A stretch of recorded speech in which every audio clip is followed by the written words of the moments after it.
Elizabeth, I hope it's not too early in your day to be chatting with us, but thank you so much for joining us today. Oh, thanks, Meg. I'm really excited to be here. Thank you so much for the introduction. I've been looking forward to this for a while now to share some tips and guidance for pivoting your career. So thanks again for the really kind welcome. Excellent. Thank you so much for joining us. All right. So I am very excited to hear your thoughts on how people can best utilize career breaks. That call out your break campaign that Relaunch has started is gaining speed. So let's start us off by telling us about your own experience when you relaunched your career. What kind of a break were you coming off of?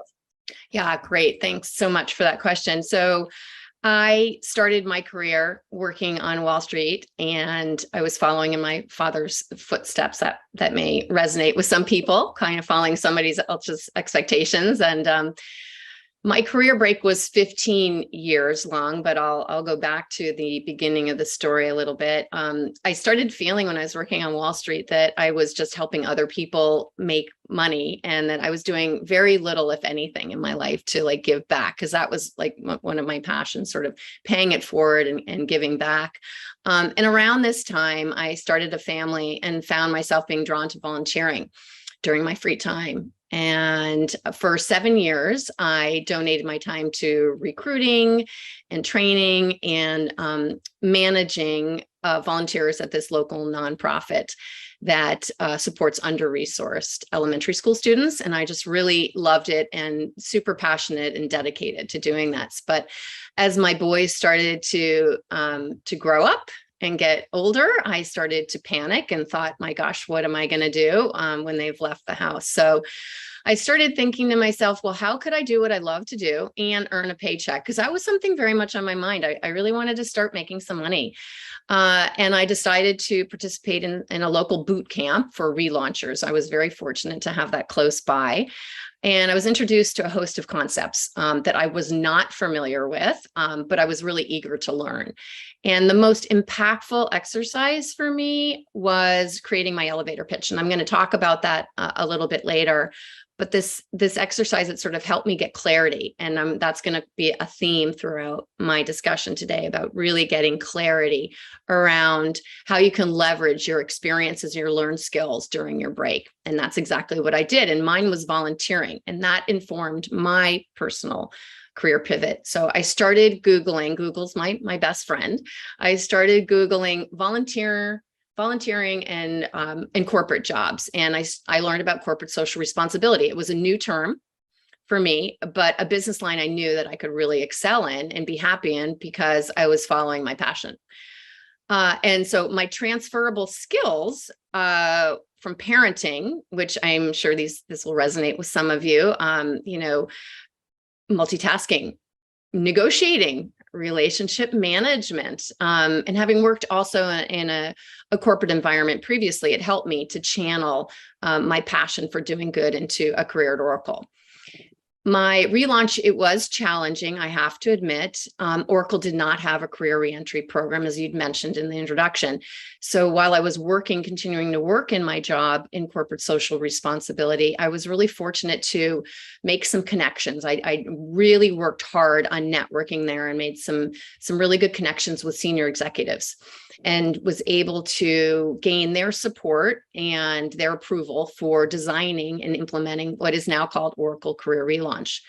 And so it was my experience with Relaunch. I brought them in as a consultant, and the relauncher community that really helped inform my next change in my profession. And I started at where I am now, just a couple of months ago with Relaunch. And I believe the role I'm in right now is really my calling.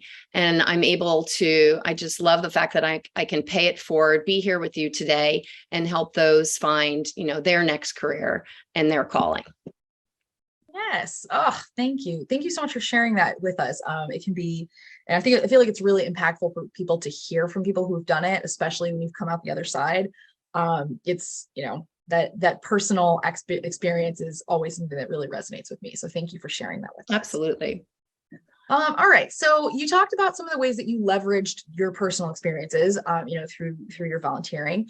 What are some practices that we could take during a career break that are most useful for setting us on a new course? Yeah, absolutely. So having worked with hundreds of relaunchers, we have found at iRelaunch that there are three career paths. You are not on the right career path before you take your break, but you choose to go back to the same career, or you are not on the right career path, but you choose to go back to a similar job within that industry. And then there's that third component, that third part where you are not on the right path and you recognized during the break that you have been handed a gift. You've been given the time to reflect on your previous career. And once you begin to really understand yourself better, you can ask yourself, what did I like about my last job and what did I not like? And the answers are going to help you reimagine what an ideal job would look like. So figuring out what you want to do drives everything else that follows. And you need to get very specific. I want to underscore that. You want to get really specific about what you want to do. And as you contemplate this reset, there are a number of practices which you can engage to kind of learn this new industry. And I want to say, enjoy your learning, be curious, really important to be curious, ask questions, and remember, be kind to yourself. It takes time and it takes patience.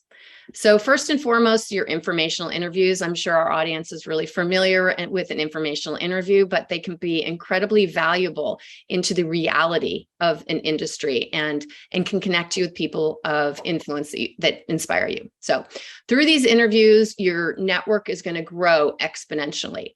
So talking to friends and family is a great way to start the process of finding people to talk to. The simple question of, hey, do you know anybody that works in UX design or that works in HR or, fashion design, right? Just asking that simple question, and then they'll start thinking, and maybe they come back to you a little bit later. But at least that conversation has started and started getting you comfortable even talking about this next industry that you're going to join. Mm-hmm. LinkedIn, incredibly powerful. We all know. Reconnect with old colleagues. They may also know somebody in your new field. Once they accept your invite, say, hi, Jim. Hi, Mary. It's great to be back in touch. Hey, I'm in information gathering mode as I'm changing my careers. I was hoping you might know somebody in this field, and could you introduce me? Or if the contact is new, would you have time to connect with me as I learn more about the industry? And these informational interviews, as long as you use those terms, it's going to put your contact at ease. They're not going to feel like, oh my gosh, this person's looking for a job. And people want to help others. They really do. I have found, and I think you're going to find that as well. So what do you talk about during that informational interview? Hey, who do you consider the top experts in the field, and what publications and podcasts or other information do you read that I could kind of leverage? And, what are 10 developments that have changed in the industry? Because if you've been out for 5, 7, 10 years, the industry's changed. So getting to know what that what those changes are going to help you become that expert that you need to be. And also, are there other people you could introduce me to? And again, getting back to the growth of your network, exponential growth, that's what's going to happen as they introduce you to more people. The next thing that I really advise people to look into is strategic volunteering. It can provide you with a really valuable experience with a very specific goal in mind, right? Coming back to being very specific about what you want to do next. You need to become a subject matter expert all over again. And the biggest thing is when you immerse yourself in your new field, that's when you're going to get the confidence, right? Because we all have that tendency to suffer from imposter syndrome, and just talking about going back to work can be stressful. And so just becoming a subject matter expert can help you with that. So some examples I'd like to share. Say you want to get into writing or editing or journalism, you can volunteer to write and edit a newsletter for a nonprofit. Or if you want to get into considering construction management, how about heading up a weekend build at Habitat for Humanity? Also, maybe relaunching into architecture, volunteering in a summer program, sort of introducing high school students to the field of architecture. So there's a number of websites you can jot down now, check out during your free time, volunteer.com. volunteermatch.com. And then there is a project-based website that is really great for these sorts of strategic volunteering opportunities, and that's catchfire.com. So I encourage everyone to take a look at these. Join a Facebook or LinkedIn group in your field of choice and ask the questions when you're on there. Hey, who are these subject matter experts? And read what they're putting up there on social media. Identify the best publications, follow these subject matter experts. And most importantly, when you're pivoting, pursue coursework. Look into coursework at local colleges. And with all of this, you're just really going to increase your confidence. Excellent advice. Huge, stockpile of information there. We are getting questions from people asking if the recording will be available. Yes, absolutely. Always follow us on our YouTube channel. We'll share the link in here in just a moment. But follow us on our YouTube channel. That way you won't miss when these are posted, but that way you can go back and refer to the resources that Elizabeth just mentioned. I think that is absolutely great advice. I love the idea of kind of doing that outreach. And I really especially like that you flagged, tell people if you're reaching out that you're going for like an informational interview, right? Because people love to help, but they hate having to say no to somebody. So, if you are eliminating the potential of, this person having to tell you no because they can't get you a job, people will be much more eager to speak to you, truly. Like, as long as they know you're not asking for something that they can't deliver. That is, kind of the key there. So, all right. So let's talk about what career relaunchers should know about talking about this, right? The campaign from Relaunch is to call out your break. So the idea is that we would make this, kind of normalize it and make it more visible so people could see how many other people are absolutely doing this. What do you think that career relaunchers can gain from talking about their career, and what, how should we go to talk about these things for an elevator pitch, in our resume, your LinkedIn profile, an interview? How should people be talking about this? Yeah, that's great. So going back to you've worked through the practices and you have the clarity, right? We've talked about that. And now, as you said, now you need to start talking about your break with people, and you want to talk about your break, as you brought up, and I'll touch on our campaign, Call Out Your Break. You want to own your break and make it part of your story. And most importantly, you don't want to apologize for it. I really want to underscore that this is something that's part of you, part of your story. And now that, over the past few years, we've seen there's been a real change in the career break conversation. It's been reframed. And it used to be that the career break was a reason for recruiters to put your resume in the no pile, right? They were just tossed. And now you have to have a career break in order to be eligible for the career reentry program. So make sure these programs know you're eligible by calling out your break on your resume and on your LinkedIn profile. And you can actually see in my background, I have the Call Out Your Break. And as you'd mentioned, it is a campaign that I relaunched, that we're running to encourage relaunchers to use LinkedIn's new career break feature to call out your break, so that recruiters know that you have taken a career break and you are eligible for their program. And recruiters tend to do keyword searches on LinkedIn to identify those who call out your break. So this is going to actually bring your name up into their search. And I think in the chat, we are sharing the link for our website, irelaunch.com, where you can learn more about Call Out Your Break and how you can use that. And it just kind of walks you through the step-by-step, giving you the details on how to use the feature. Something else super important, and it's a part of this entire journey, is your elevator pitch. And I had mentioned that previously, talking about how I came up with mine. And the elevator pitch, it gives you you need to answer 3 questions. Who are you? And what are you looking for? And what did you do before your break? And what did you do during your career break? And you'll use this pitch when you're talking to anyone in your network.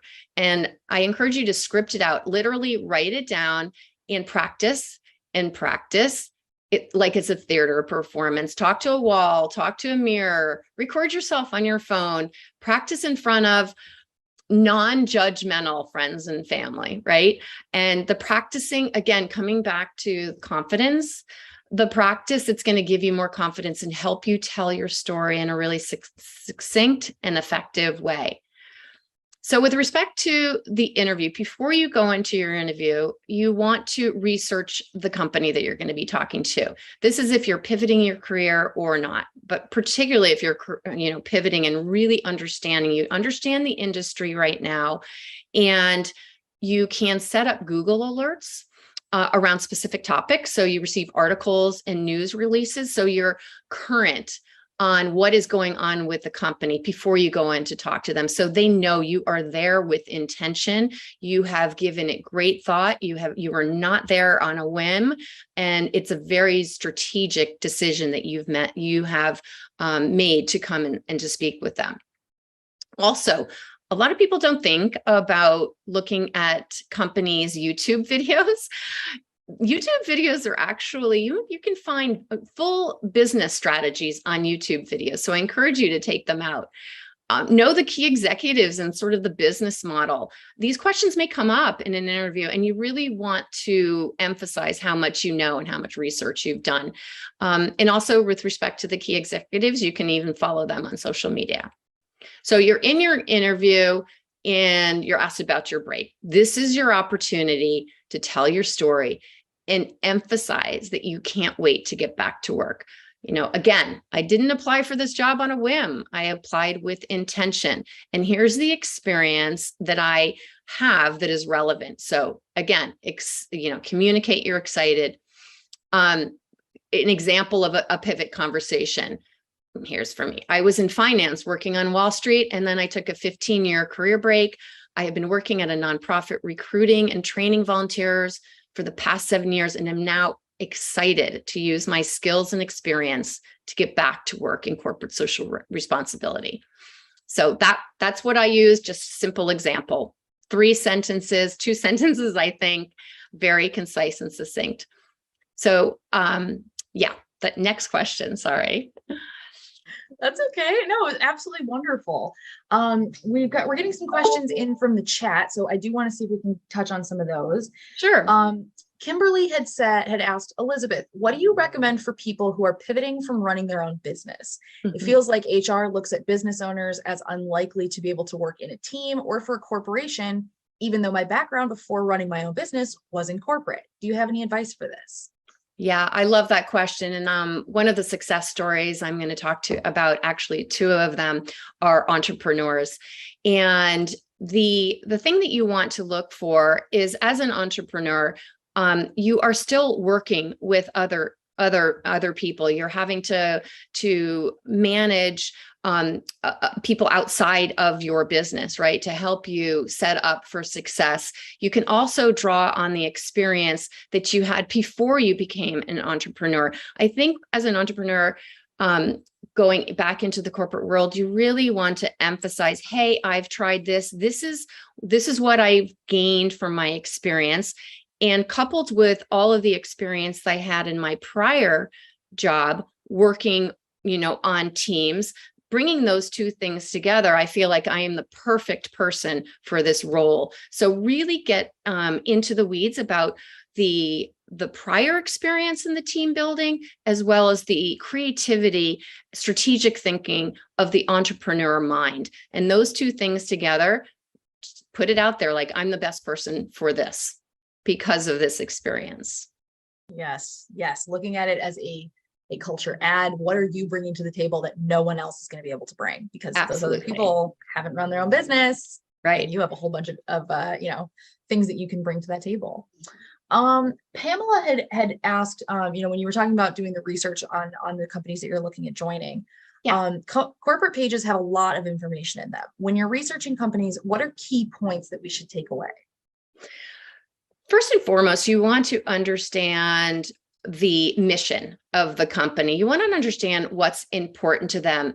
It could be, you'll find a lot of companies right now, sustainability, or it's diversity and inclusion. So really understand you can kind of weed through their mission statements and their culture. Also looking at their understanding their history and how they got to where they are today. Maybe, they started up as a startup, right? As many do. I'm located out in Silicon Valley. It's very common here. And they've grown, they've gone through lots of life cycle, business cycles. Understand the growth of where they were 15 years ago and where they are now. And most importantly, where they're going. And you want to, kind of take a reset for yourself and like, what's really important to me about this company? How does this align with me? Because remember, you're reimagining and you're trying to figure out, what didn't I like about my last job? And what do I want in this ideal job? And if you find companies and you can put in alerts again on their pages to bring up, news releases that will resonate with where you want to go with your next change. All right, excellent. Love this. Stacy had also followed up asking, how do you find programs for relaunchers? Yeah, excellent question. So just to be a little clear, is she talking about career reentry, like employer career reentry programs? Is that what she's asking? I think maybe that's what it is. Yeah, let's go with that. I don't have details. I think that's probably what she asked. First and foremost, figure out a couple of companies, that are in the industry, you've researched them, and then you can also, just Google their name. IBM returnship. These are returnship models where you are going into a company for a 3, 4, 6 month period of time. They have very specific onboarding. They have, we actually work with a lot of these employers and help them with their setup, their program, orientations, coachings, and then they have the intent to hire, right? And so they're typically 85 to 90% of these returners who are in these returnship programs who are hired after that customized, dedicated onboarding. So look, Google returnships or career reentry programs. There are many, many programs out there. And you also can look at our iRelaunch website, and you'll see all the partners and the clients that we work with. And so doing your homework. And there's another plug I'd like to just kind of put in here. We have an iRelaunch forum on Facebook, and definitely invite our audience it's a return to work forum to please, join our Facebook page. And there's a lot of conversation that goes on there and support. We have moderators from iRelaunch on there and lots of support from other relaunchers. So another great resource. Excellent. Very cool. All right. We have 5 minutes left. I want to try and get to as many of our questions as we can. All right. So in the last 5 minutes, we've got Elizabeth, would you rather talk about success stories, or do you want to talk about maybe people that are moving from non-tech roles into tech fields? Yeah, I'll probably take that last one first. Okay. I'll go through that really quickly and we'll see where we end up. I would love to share one of these success stories. Excuse me. No worries, you're good. So the question that we're going to ask Elizabeth next is that many relaunchers contemplate moving into tech from a non-technical background. What advice would you give to them, and what can they do during their break to set themselves up for that successful relaunch? All right, so what should people know if they're moving from non-tech into tech? Great. Thanks so much for that, Meg. Sorry about my dog barking there. Yeah, working from home. You're in good company. Yeah. So one of the most important things is getting clarity, as we've talked about. And you want to ask yourself, why? Why do you want to get into tech? Why am I changing tech? So be honest with yourself about that and understand your motivation. What's important to you? And that's going to help you stay really focused. Take the time to reflect. What am I passionate about? Math, statistics, design. And then this exercise helps, figure out what the role is going to be, and understanding that not every position is in coding. You can learn the skills through boot camps, online courses, tech communities, events like Eventbrite to discover events that are happening near you. And again, reach out to professionals who practice in your area on LinkedIn. Love that. Okay. We're getting a lot of people asking questions. Unfortunately, we're not going to have time for them, but a lot of the ones that I'm seeing are for people who are basically addressing like ageism issues or saying that they, they think they might be a little older than the average returner. If that is something y'all are worried about, just keep in mind, we are having another event this afternoon. See, this session starts at 2:00 with Helen Sanchez and Linda Smith. This one's talking about how to plan for the next season of your career as an experienced professional. So if that's, if your questions are ageism based, absolutely do not miss that chat this afternoon starting at 3:00 Eastern. All right, in the last 3 minutes we've got, let's talk about some of the success stories. What have you seen in your experience when it comes to people who have successfully relaunched their careers? Yeah, absolutely. I'll really quickly tell this story. It is Chris Donovan, who is worked for the telephone company for 25 years. He was a telephone repairman, and all the while, he just has this passion for footwear, and he's been sketching women's footwear for 30 years. He had sketchbooks during his free time and never considered, pivoting his career. But he started taking classes at the Rhode Island School of Design and was noticed by the professor. And he's like, you have a talent. So networking and taking additional classes, and opportunity came in front of him where he took a 2-day class locally by a famous shoe designer who said, you need to follow this passion, and I will get you into any school in Europe for, designing shoes. He ended up going to Fashion Institute in Florence. He has retired at the age of 52 from the telephone company. Huge risk, scary, all of that. But with the encouragement of his husband and his friends, he knew, he just in his heart, the confidence kept building. And he's been on Project Runway. He has his own company. I have goosebumps when I tell this story because it's just such a good story. So and who's like, what person is going to hear, oh, you're supposed to go to design school in Florence for footwear? Nobody hears that and is not impressed. Come on. No, everybody's impressed. I just had to share that one. So no, I love that. Thank you so much. Yeah. Elizabeth, this has been wonderful. The time always goes way too quickly. But before we go, what is one thing you want everybody to remember after today's session is over? Yeah. Again, it takes, resilience, patience, commitment. It will happen. The opportunities will be there as long as you stay focused and disciplined. And patience and be kind. Thank you so much, Elizabeth. It's been really, really wonderful. Thanks so much, Meg.